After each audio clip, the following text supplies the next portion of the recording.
Quelle belle journée pour une partie de chasse. Ou même pour une partie de pêche. Et pour la meilleure cuisine de tout le comté du Sussex. Holmes. Et Reginald Musgrave. Rejeton d'une des plus vieilles familles d'Angleterre. Nous étions lui et moi au même collège. Il n'était pas très aimé de ses condisciples, bien que j'ai toujours mis son attitude distante sur le compte d'un manque total de confiance en soi. Et j'ai toujours associé dans mon esprit son visage pâle et émacié aux traits anguleux, à ces vieux châteaux aux 1000 fenêtres qui tombent peu à peu en ruine et qui ne sont plus que le décor dans lequel s'efforce de paraître une noblesse à bout de souffle. Si c'est là tout le bien que vous pensez de lui, pourquoi avoir accepté son invitation? Pour échapper à l'ennui. Et à votre manie de mettre de l'ordre dans notre logement de Baker Street. Oh, manie, vous exagérez. J'ai donc en conséquence décidé de consacrer mon week-end à collationner les souvenirs de mes anciennes affaires. Vos anciennes affaires? D'avant que mon biographe n'ait entrepris de me glorifier. Vous les avez toutes là dans ce coffret? Pas que des succès, je l'avoue, mais quelques passionnants problèmes. Des rapports sur toute une série de meurtres. Tels que l'affaire Tarleton, le cas étrange de Wembury, le marchand de vin, et la solution de l'inextricable mystère de Récolette et de son abominable femme. Et la singulière affaire de la béquille en aluminium. Béquille en aluminium? Qui exigea de moi certaines recherches. J'aimerais consulter quelques-unes de vos notes. On verra plus tard. Ah, cela m'occupera au moins quelques heures et vous, pendant ce temps, vous écouterez notre hôte vous vanter les mérites d'un âge révolu. Cette vieille demeure semble vous fasciner, avouez-le. Oh, je la trouve surtout glaciale. Oh, c'est à cause de son histoire, surtout, et de ceux qui l'habitent. Je me souviens que lors de votre dernière visite, vous m'avez dit que vous aviez eu des conversations très intéressantes avec le maître d'hôtel. Comment s'appelle-t-il déjà? Ah oui, Brunton, je crois. Brunton, un jeune professeur momentanément sans emploi et qui avait trouvé cette place. Il parle couramment plusieurs langues, m'avez-vous dit? Oui, et joue fort bien de plusieurs instruments. Un garçon plus instruit et plus intelligent que son maître. Watson? Oui? Il va falloir faire bien attention. Brunton. Monsieur Holmes, je suis ravi. Mon ami et confident, Dr. Watson. Bienvenue à Ulston. Holmes. Musgrave. Mon ami et confident, Dr. Watson. Oh, enchanté. Merci. Vous vous faites rare depuis quelque Je temps. suis si sollicité. Et vous, que devenez-vous? Je suis très pris, moi aussi.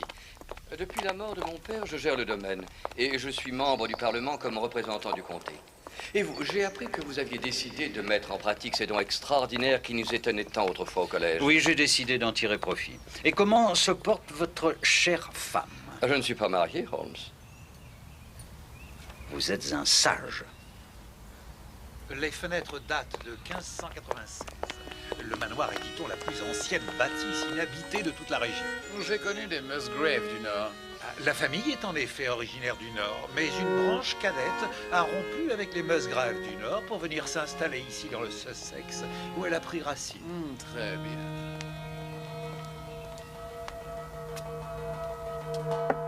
Holmes?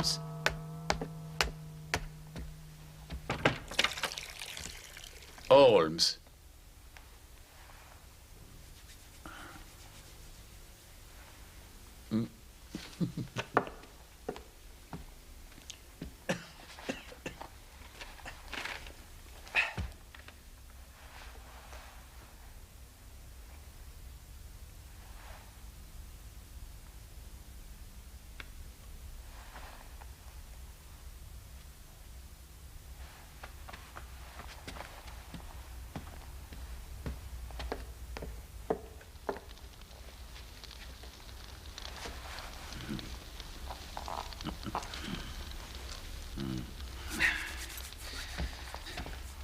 Un peu de cognac, monsieur? Non, merci.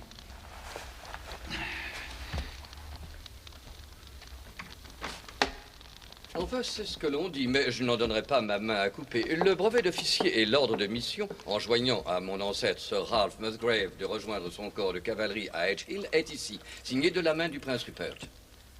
Ah. La signature Et le sceau du prince. Extraordinaire. Et une des bottes qu'il portait à la bataille. Sans vouloir vous offenser, my lord, Eh bien? c'est une des bottes portées par son frère aîné, Sir Roland Musgrave, à Nesby.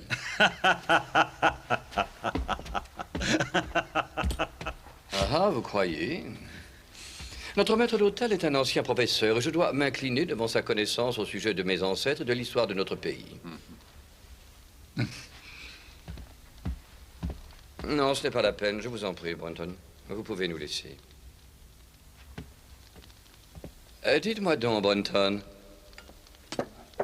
où est donc Rachel ce soir? Elle était un peu fatiguée, my lord. Je lui ai dit de prendre quelques repos.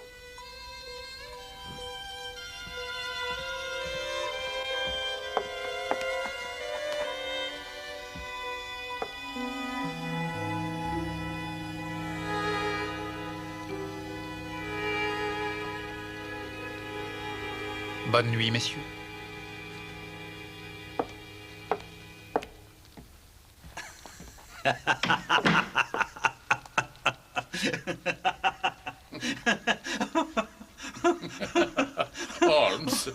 Holmes m'a en chemin parlé de l'extraordinaire érudition de Brunton. Je me souviens qu'à ma dernière visite, il a passé plusieurs heures à m'expliquer en parfait espagnol les origines d'une petite flûte traversière. Il est vraiment étonnant qu'il se soit jusqu'ici satisfait d'une situation quelque peu subalterne. Mais peut-être que le confort et la sécurité lui ont, disons, ôté l'envie d'entreprendre autre chose. Peut-être, oui. Le maître d'hôtel d'Earlstone laisse à tous les visiteurs un inoubliable souvenir. Je l'avoue volontiers, mon cher, à moi aussi. Il n'empêche que le personnage a un très grave défaut. C'est un don Juan. Rôle difficile à tenir dans une région aussi paisible. Quand il était marié, il se tenait tranquille, mais depuis son veuvage, il n'arrête pas de nous causer des ennuis. Il y a quelques mois, nous avions espéré qu'il s'était enfin calmé en se fiançant à Rachel Howells, la camériste. Mais il a rompu et a fait la cour à la fille de mon garde-chasse. Rachel est une brave fille, mais c'est une Irlandaise. Et vous connaissez les Irlandaises. Leur cœur est comme la braise. Le feu y couve et ne s'éteint jamais. Rachel?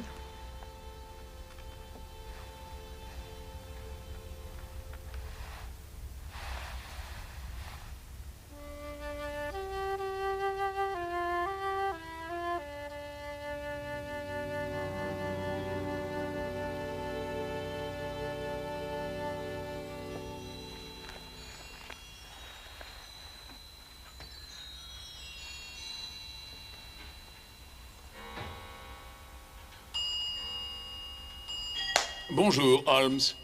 Sir Reginald. Bonjour, Watson. Bonjour, docteur.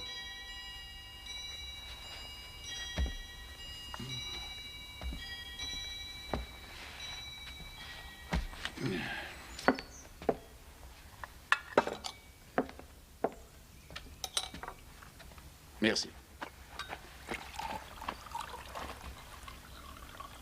Où est Brunton ce matin? Oh mon Dieu! Oh, je vous demande pardon. Ce n'est rien, ce n'est rien. Attention, Watson, elle est en train de s'évanouir. Comment allez-vous, mon petit? Vous devriez vous reposer, vous seriez mieux au lit. Vous pouvez retourner dans votre chambre, Rachel. Vous reviendrez quand cela ira mieux. Oh, mais ça va déjà mieux, Ce monsieur. n'est pas du tout mon avis. Allez dans votre chambre Oh, non. et surtout reposez-vous. Et si vous le croisez en chemin, dites à Brunton que je désirerais le voir. Il n'est plus là, monsieur. Plus là? Où est-il allé? Il n'est plus là. Personne ne sait où il est. Il n'est plus dans sa chambre. Il est parti, monsieur. Il est parti.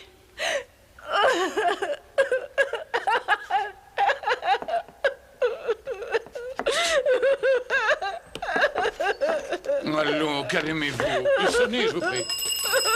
Allons, mon petit, du calme. Emmenez-la et veillez à ce qu'elle ne se blesse pas. Surtout, mettez-la au lit. Le plus doucement possible. Mais calmez-vous, mon enfant. Calmez-vous. Allons, allons, allons, allons, allons.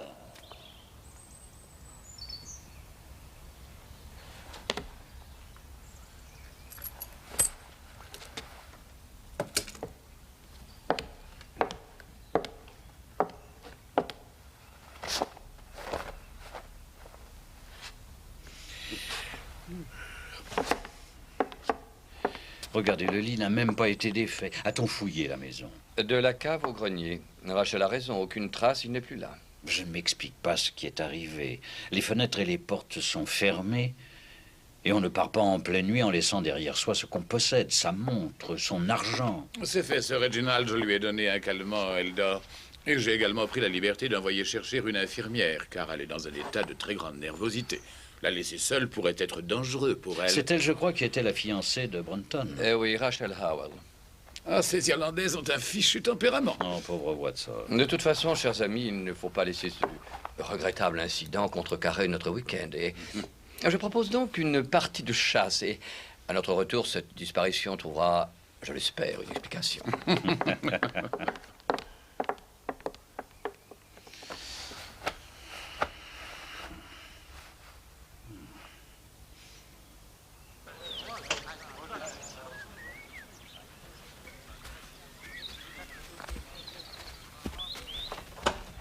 Allez, venez.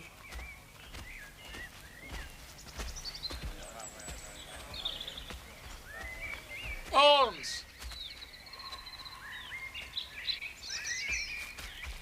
Bravo, Watson! Tenez, George. Mon fusil.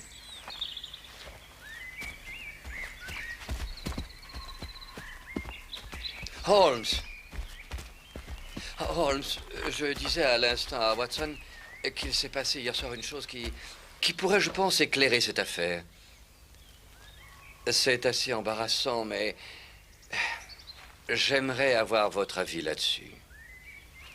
Je ne trouvais pas le sommeil. J'ai eu tort de prendre 2 tasses de café noir après dîner. Et à 2 heures du matin, j'ai renoncé. Et je suis descendu chercher dans la bibliothèque un livre que j'avais commencé. Et jugez de ma surprise quand j'ai vu de la lumière par la porte ouverte. J'avais pourtant bien éteint la lampe et fermé la porte avant de monter dans ma chambre. J'ai tout de suite pensé, bien sûr, à un cambrioleur.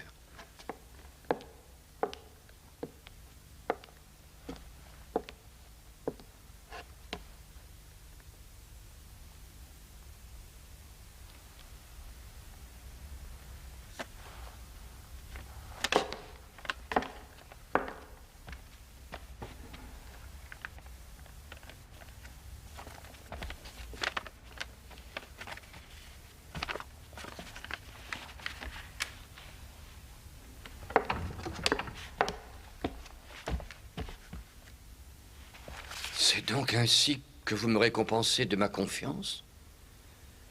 En fouillant dans mes papiers de famille? Vous quitterez mon service dès demain.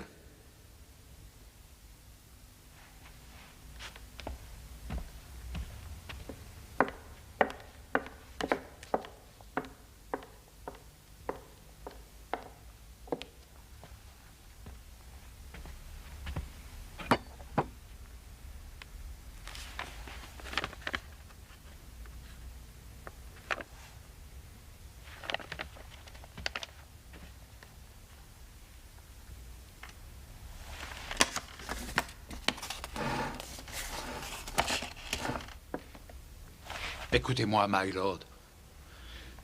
J'étais, depuis que je suis ici, heureux et fier que vous ayez daigné me prendre à votre service. Votre disgrâce sera ma mort. Mon sang retombera sur votre tête, my lord. Je vous l'assure, si vous me poussez au désespoir. Quoi? Si vous ne voulez pas me garder, alors pour l'amour du ciel, gardez-moi encore 1 mois. Je ferai comme si je partais de moi-même. Désolé, 1 mois, c'est trop long. Ce serait supportable, my lord, mais être chassé honteusement devant le reste du personnel... Je n'ai pas envers vous la moindre sollicitude, Brunton. Votre conduite a été inqualifiable. Mais toutefois, ne voulant pas porter atteinte en public à votre réputation, je vous laisse 1 semaine et vous donnerez les raisons qu'il vous plaira. 1 semaine seulement? J'aurais aimé... disons 1 quinzaine. Au moins une petite quinzaine. 1 semaine. Et vous pouvez considérer que je vous accorde, ce faisant, une grande faveur.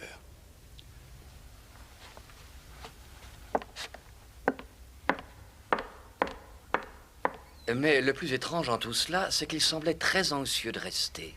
Oh, à mon avis, la solution est simple. Il a regagné sa chambre, il aura réfléchi, et décidé de maquiller sa disparition. Probablement avec le concours de sa nouvelle fiancée. Jeannette? Oh non, non, elle vit chez son père de l'autre côté du lac. Et puis d'ailleurs, je doute qu'elle lui aurait été utile. Mais cette feuille de papier que Brunton consultait dans la bibliothèque, au risque d'être pris et de se faire renvoyer, qu'était-ce? Oh, c'est sans intérêt. Un document sans importance, sans plus. Sans plus, qui peut savoir?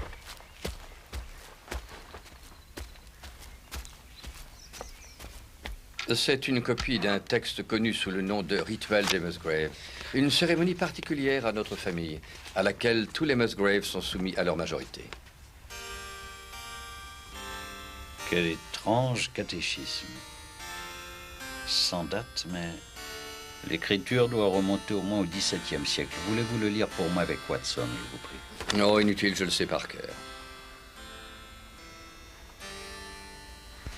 À qui était-ce? À celui qui s'en est allé. Qui l'aura?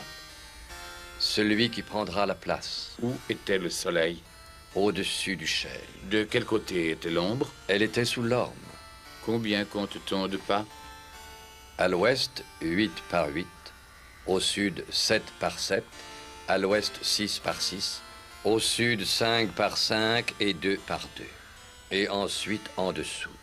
Et qu'êtes-vous prêt à donner? Tout ce qui est nôtre. Pourquoi le donnerez-vous? Pour les besoins de la cause.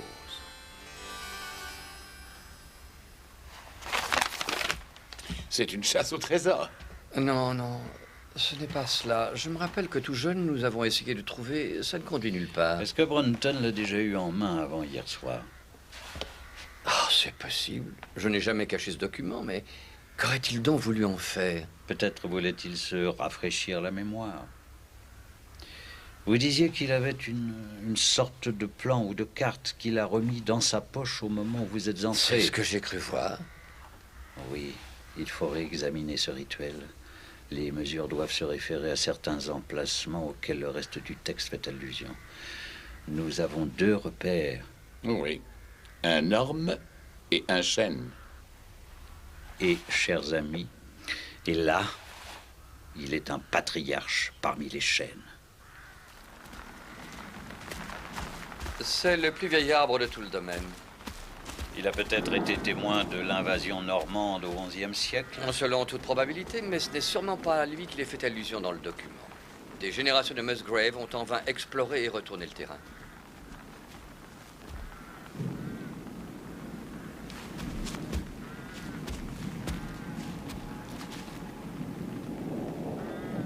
En effet, mon cher ami, ce chêne n'est pas celui dont parle le rituel. Existe-t-il d'autres chênes centenaires dans le voisinage? Pas à moins d'1 mille du château. Où était le soleil? Au-dessus du chêne. Nous ne pourrons rien faire aujourd'hui. La pluie ne cessera pas.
Pauvre petite.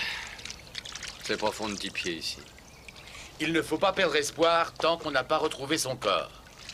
Toujours rien, my lord. Et nous avons presque tout exploré. Venez voir.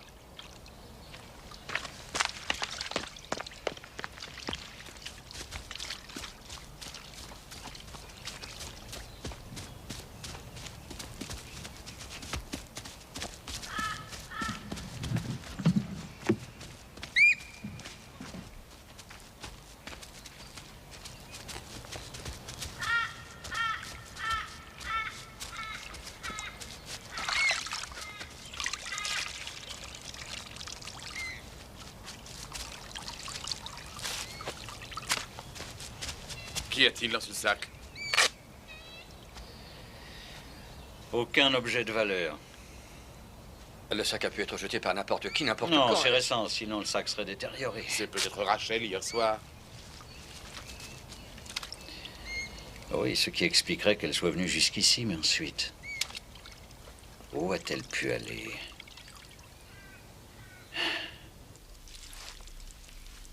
Il n'y a rien d'intéressant. Rien que des morceaux de métal rouillé plus ou moins décolorés et quelques cailloux. Et où est Brenton? Où est Rachel? Et pourquoi s'être débarrassé de tout cela dans le lac?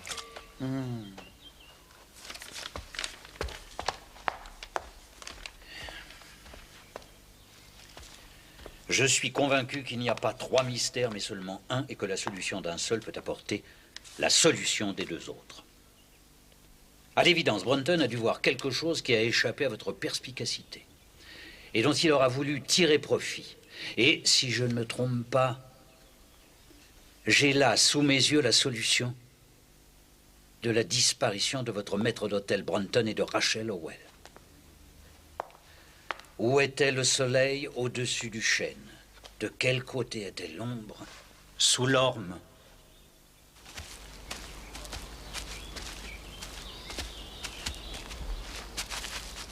Donc c'est ici qu'il se trouvait. Oui. Je suppose que vous ne pouvez pas m'indiquer sa taille. Oh, mais si, je peux vous la donner. Il était haut de 64 pieds. Mon vieux précepteur aimait m'enseigner la trigonométrie et tout enfant, j'ai calculé la hauteur de tous les arbres et des bâtiments. Grâce soit rendue à ce brave homme. Dites-moi, Brenton vous aurait-il posé la question ici, sur la pelouse? En effet, oui, je me le rappelle.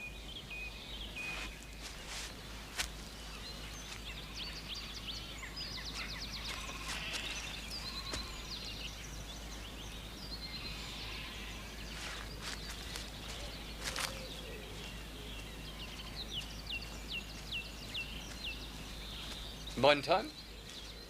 Mais qu'est-ce que vous faites ici? Je prenais l'air, my lord. Comment ici, sur ma pelouse? Je vous prie de m'excuser. Je voudrais vous demander au sujet de l'orme que la foudre avait abattu. Est-ce que vous vous souvenez de quelle hauteur il était? En quoi cela vous intéresse-t-il? J'en discutais avec M. Trégalis avant-hier, et je prétendais qu'il faisait 50 pieds, et lui davantage. Et nous avons fait un pari. Alors, vous avez perdu votre pari. Il faisait 64 pieds. Ah, tant que ça. Dans ce cas, je saurais me montrer beau joueur et je paierai. Merci, my lord.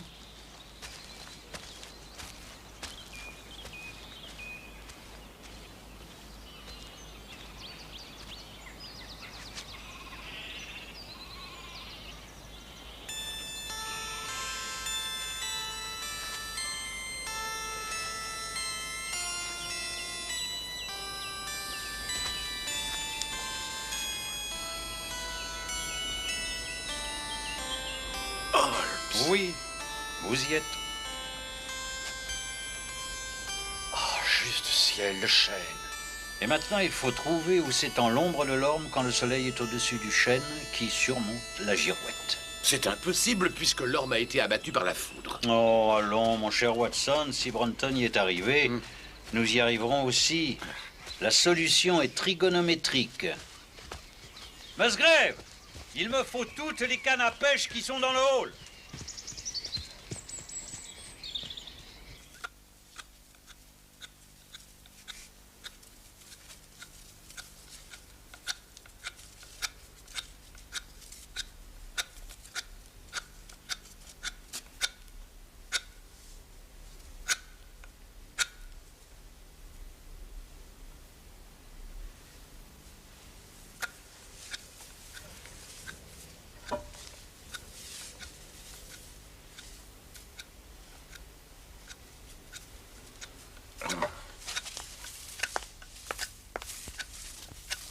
Holmes, Mais... dites-moi, que voulez-vous en faire? Oh, magnifique. Musgrave. Voilà tout ce que j'ai trouvé. Merci.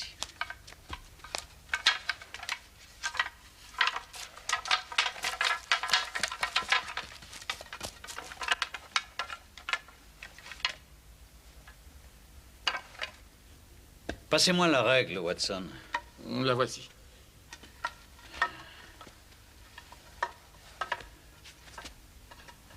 Tenez cela un moment, je vous prie. Et cela aussi. Et maintenant, voulez-vous attacher l'extrémité de la corde à la base de cette canne, Watson? Ça ira. Quand ce sera fait, vous allez prendre le rituel et me rejoindre sur la pelouse.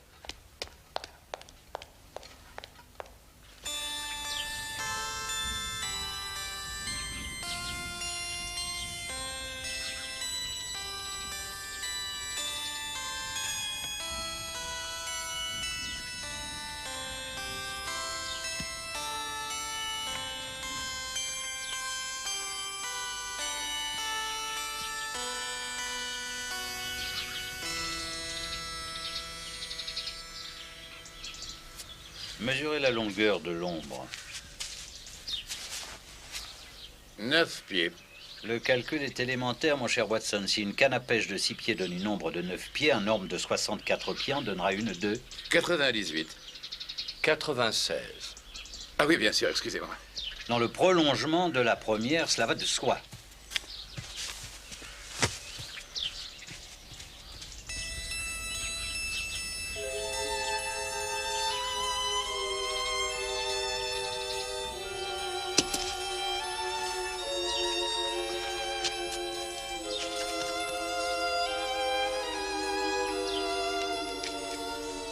Regardez, à 2 pouces de la mienne.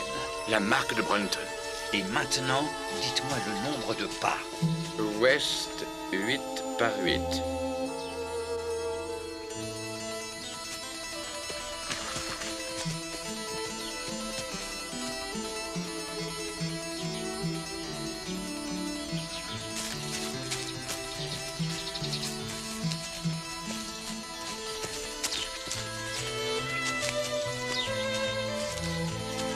« 64. Et ensuite, Sud, 7 par 7. « 49. Ouest, 6 par 6.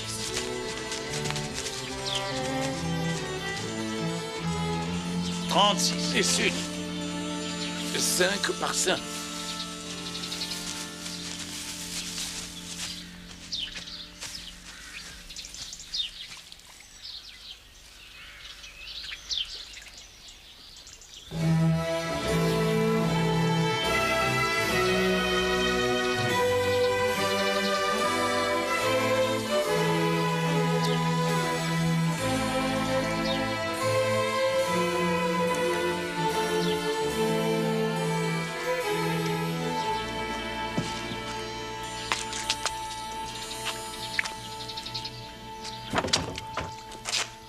Et 2 par 2. 1, 2, 3, 4. Ce n'est pas croyable. Vous avez fait une erreur de calcul? Non, impossible.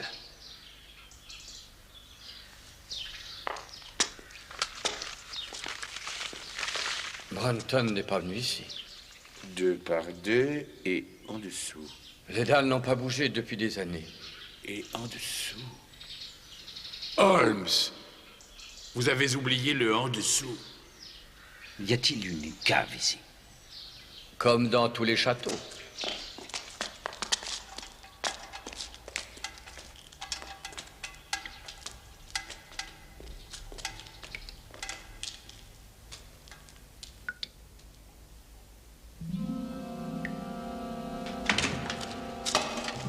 Il y avait des bûches partout. Le cache-nez de Brunton, j'en jurerais. Watson.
Inspecteur, voici un de mes amis, le docteur Watson. Enchanté. Inspecteur, je possède quelque expérience en médecine légale.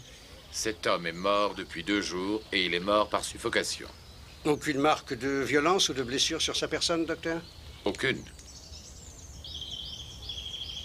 Un accident, alors? Non, sans le moindre doute. Il aura voulu descendre au sol et la trappe de pierre a dû retomber sur lui, pauvre garçon. Sir Reginald, on m'a dit que votre maître d'hôtel était dans un endroit, disons, très peu fréquenté du château. Que pouvait-il bien faire là? Un maître d'hôtel a forcément accès partout, inspecteur. Je ne peux répondre à votre question. En tout cas, une chose est certaine, c'est que personne n'a entendu aucun appel au secours.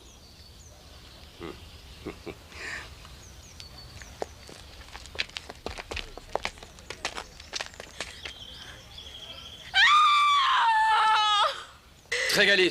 C'est Rachel. C'est elle. C'est Rachel qui l'a tuée. C'est pour ça qu'elle s'est enfuie. Trégalis. Rachel? Oh, ce n'est rien. Les serviteurs sont forcément très peinés. Mais qui est cette Rachel? Une de mes domestiques qui était fiancée à Brunton, mais veuillez le recouvrir. Quand Brunton a disparu, elle s'est trouvée mal et nous a quittés.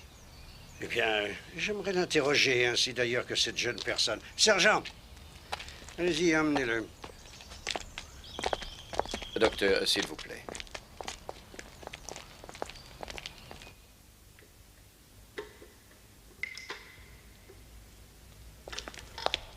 L'inspecteur de la police locale vous demande. Oui, et si vous pouviez trouver à son intention une explication plausible pour éviter la publicité de ce regrettable incident. Je dois avouer que je suis plutôt mécontent du résultat de mes investigations. J'ai réussi à résoudre le problème en partie en trouvant l'endroit dont il est fait mention dans le rituel, mais à présent que je l'ai découvert, je suis plus éloigné que jamais de celui qui fit prendre à vos ancêtres pour le cacher de telles précautions. Vous avez résolu néanmoins le mystère concernant Brunton. Mais pourquoi? Pour quelle raison? Le sort s'est-il abattu sur lui et quel rôle a bien pu jouer dans tout cela la jeune femme qui a disparu?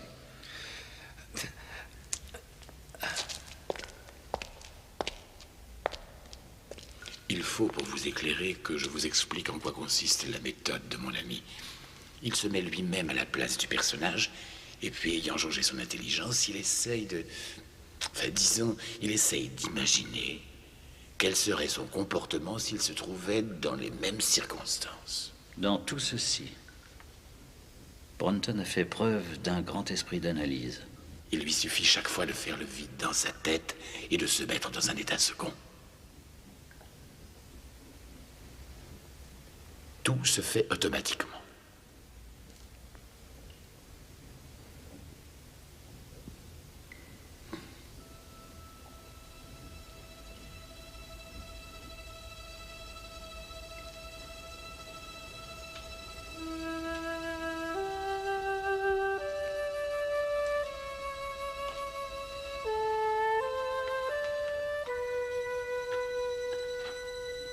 Il pressent que quelque chose est caché là.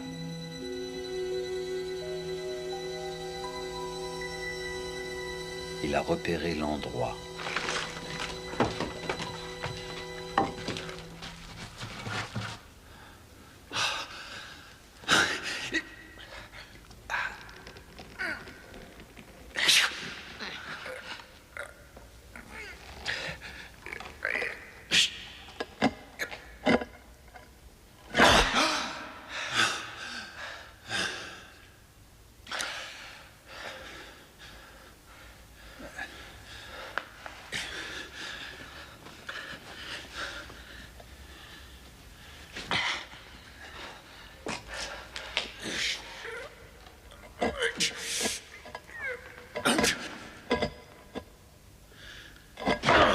Mais la dalle de pierre est trop lourde pour un homme seul. Alors que faire? Aller chercher de l'aide au village? Mais à qui faire confiance? Au château? Mais qui? Rachel. Il la sent toujours amoureuse. Il l'a lu dans ses yeux, malgré la haine qu'elle mettait dans son regard.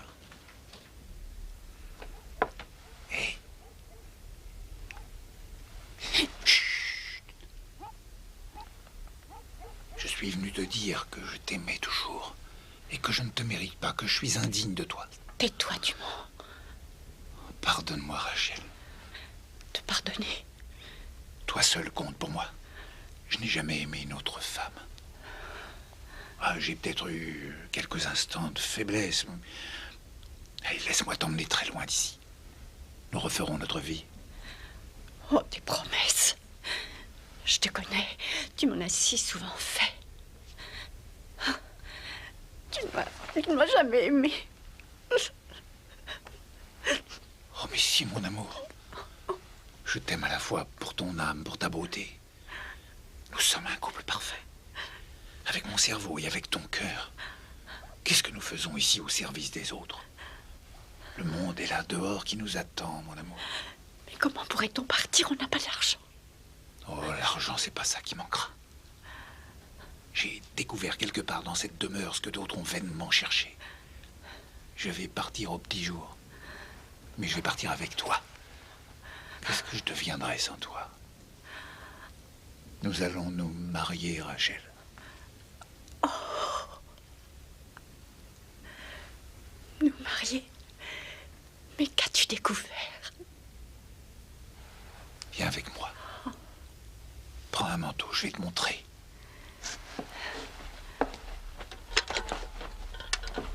Ne fais pas de bruit. Oui.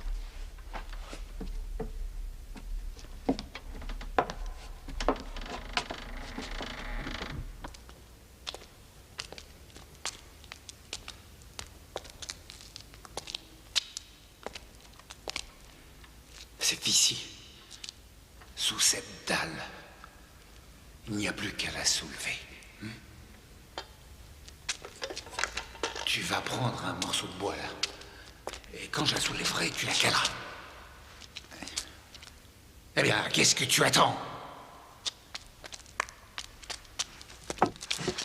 Tu es prête? Oui.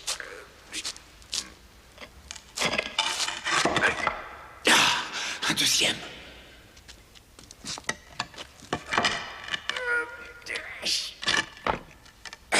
Encore un autre. Il y a une légère entaille sur cette pièce. Et sur celle-ci. Causée par le poids de la dalle, sans doute. Ce n'est pas un travail de femme. Et ceci a servi à la fin de support.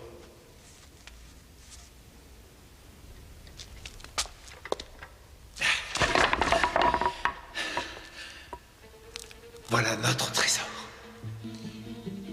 Cette boîte est ici depuis 2 siècles ou plus. Tu vas la voler? Vole-t-on ce dont personne ne connaît l'existence? Comment le savais-tu, toi? Grâce à mon cerveau, à l'histoire et aux mathématiques.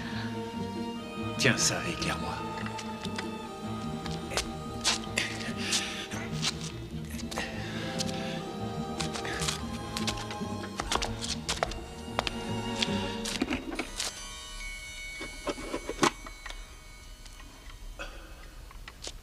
Éclaire-moi mieux que ça.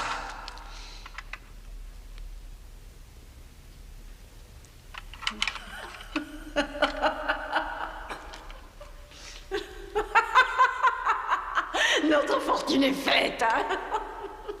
Ah, et bien, une fois de plus, tes belles promesses. Tais-toi. Ça doit sûrement avoir de la valeur. Un cerveau, disais-tu, hein? Quel vantard tu peux faire. Ah, tu as bonne mine à présent. Tais-toi, te dis-je. Et nous allons nous marier, n'est-ce pas? Je commence à comprendre. Tu avais seulement besoin de moi, n'est-ce pas? Pour t'aider à soulever cette dalle. Et après, tu serais parti avec Jeannette. Est-ce que tu peux être stupide? Moi, faire une chose pareille. Tiens, prends ça. Et aide-moi à remonter. Alors, Rachel? Rachel!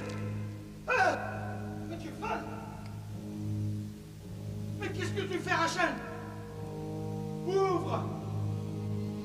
Vite, va prévenir Monsieur Holmes! Vite! Ah, mais j'étouffe! Je t'en prie, Rachel. Ne me laisse pas là. Je vais mourir. Rachel. Rachel. Ne me laisse pas là. Rachel. Rachel. Je t'en supplie.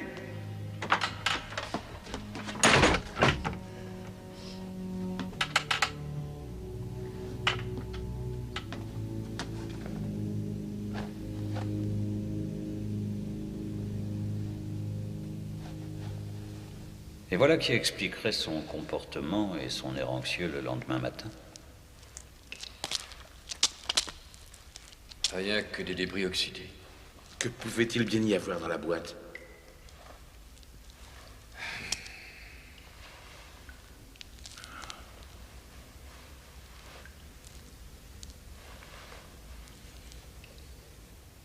Charles Ier. On pourrait fort bien trouver d'autres objets de cette époque dans le sac que l'on a repêché dans le lac. Tenez, messieurs, regardez. Un bijou. Aux armes de votre famille? C'est fort possible. Votre ancêtre, Sir Ralph Musgrave, était-il gentilhomme de la suite royale? Oui, bien sûr, il accompagna le roi Charles II dans toutes ses pérégrinations pendant la République. Voilà qui pourrait constituer ce que j'appellerais le chaînon manquant.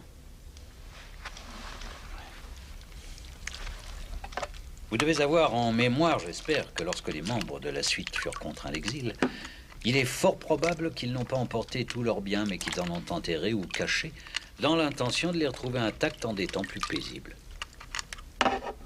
De l'or, mon cher Musgrave. Et vous, Watson, je pense que vous avez en main une relique qui n'a peut-être intrinsèquement aucune valeur, mais une grande importance sur le plan de l'histoire de notre pays. Qu'est-ce que c'est? Rien moins qu'un fragment de ce qui fut il y a des siècles la couronne des rois d'Angleterre. La couronne? Oh non, vous vous trompez, ce serait trop beau.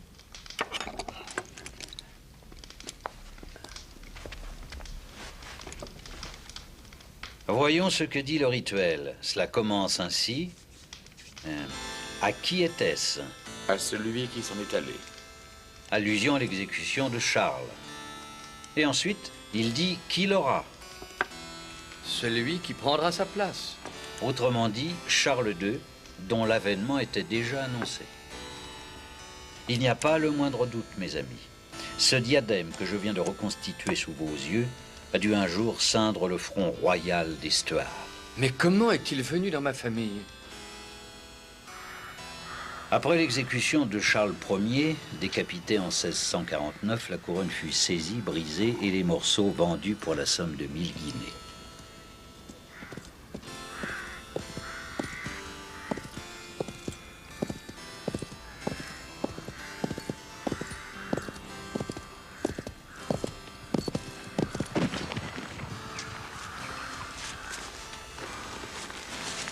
Nul ne sait ce qu'il en advint par la suite, jusqu'à ce jour. Mais pourquoi Charles II ne la retrouva-t-il pas à son retour d'exil? C'est une question qui restera sans doute à jamais sans réponse. Mais quand votre ancêtre mourut, il transmit ceci, ce guide, à ses descendants, mais sans leur en expliquer le véritable sens. De père en fils. Jusqu'au jour où il tomba entre les mains d'un homme qui réussit à extirper le secret. Mais il y perdit la vie. Rachel!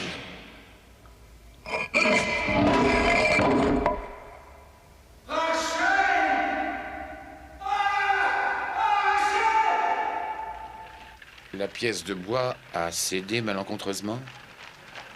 Rachel est-elle coupable d'avoir gardé le silence? Elle avait une âme farouche, comme toutes les Irlandaises.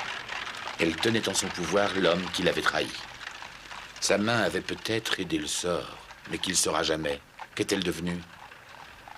Elle est probablement partie loin d'Earlstone, en emportant son secret.